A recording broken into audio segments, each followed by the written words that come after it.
Welcome to Spiritual Psychic with Sarah Wiseman, where you'll learn how to unlock the secrets of spiritual intuition and your own psychic gifts. Here's Sarah.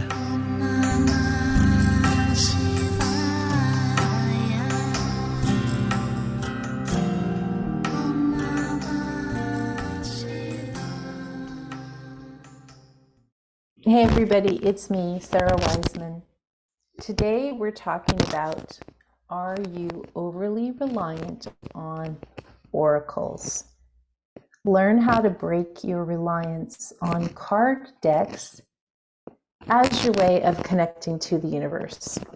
And again, I said this a couple times, a couple of videos ago, I expect that this will bring up huge amounts of resistance from all of you guys that love your decks. So I'm not against decks. I am just mentioning the idea that when we're using decks too much, if you're using decks as your main source of information, it can be really easy to become highly confused by your decks and to have so much information coming in that it doesn't make sense. So when we're seeking clear direction, like if you're a reader or if you're reading for yourself, when we're seeking clear direction, the universe does its best job with humans at giving us one clear answer per question at a time. And as you continue to do, so say you're doing a third eye guided vision, you ask a question, you receive one clear answer as a symbol or archetype or memory or something that, boom, like you just get it. There's no questioning about what you received. And then you go do another question, same thing, one clear answer, however that comes. And then maybe you allow yourself to do 3 in a session, because 3 is about as much information as we can hold and make sense of. So you allow yourself to do 3 questions, 3 clear as a bell answers, sense of knowing. And this is where you stop. You stop. You don't add, okay, I think I got this, but I'm not quite sure, so I'm just going to pull a card for this. Or I'm just not quite sure, so I'm going to pull a spread for this. Or I'm going to go and get some online guidance on an online deck. Or I'm going to do my pendulum to this question. When the answers come in so clearly and so specific, what the bigger thing is to be called is to trust what you received, to absolutely trust it. Now, if you want to go do a card reading separate from at a different time, give yourself a breather. You take that very, very complete information that came in, you allow it to work through you, you ponder it, you consider it. And then if you want to do your card practice, your deck practice, some other time of the day, great, do that. But don't sort of muddy the waters by allowing too much information to come in from 2 different systems. And the reason is everything that comes into third eye is so fast and fleeting and symbolic, and it comes from not like the card deck's artist's interpretation of a symbol of what something might mean, but it comes from your own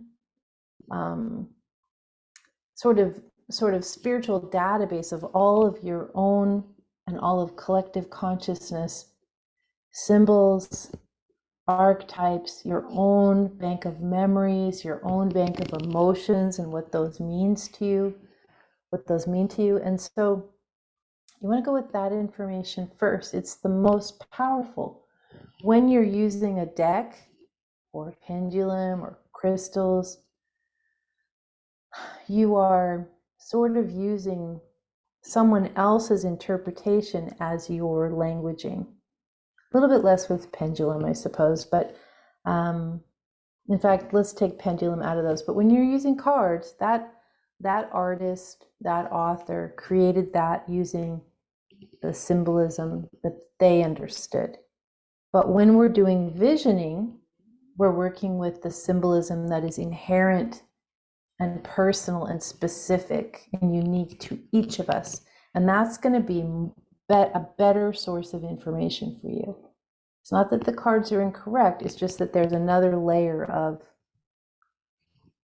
layer of interpretation between you and the answer that comes from that somebody else created. Now, there are people who have worked with the card so much, this doesn't apply to them. I would think that this is a very small number, a very small percentage of practitioners, people that are at the highest level of understanding cards, the symbols that are used. They've been doing it a really long time. They're professionals, most likely. And that language is something that they understand completely. So for those people, none of this applies. That language works for them.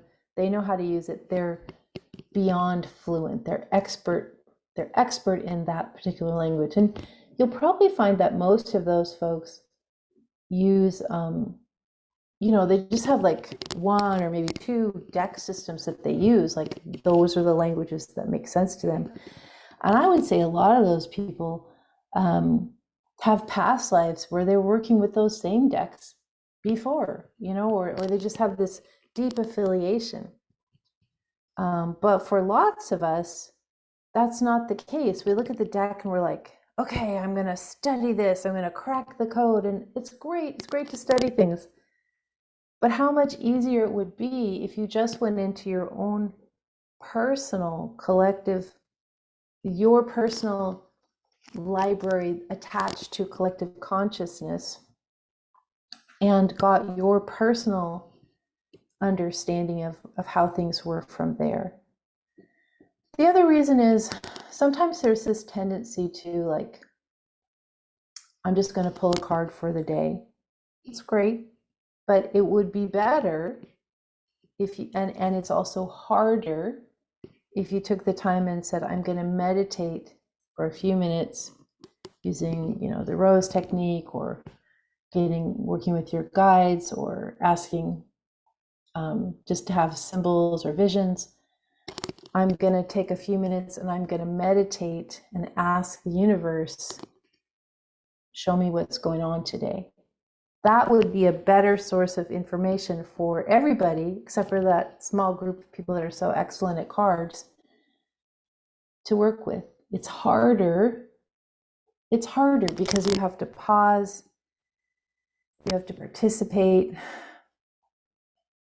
you have to sort of not maybe understand what you're seeing at first or what it means. So sometimes doing that, and it's different than you're not like, I meditate in the morning, I go into stillness, I relax. This is like, universe, show me what I need to know for today, and then you go into that space and you get your message. So it's more subtle, it's more hazy, it takes more effort, and also it provides you with a much more personal answer that will help you understand. Now, again, I'm not anti-cards. I'm just anti-over-reliance on cards or using cards as a way of determining your own spiritual symbolic language rather than learning how to decipher what goes on in your own personal receiving. Finally, a lot of cards, as we've been talking, it just pains me like this is how it is, but a lot of cards are very commercialized. And so you get these beautiful, beautiful, lovely illustrated or photo or whatever decks. They're fantastically beautiful.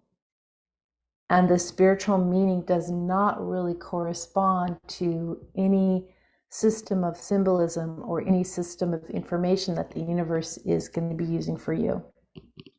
Like say you got, I'm just making this one up, but say you got funny cats oracle deck, or you got witches of the forest oracle deck.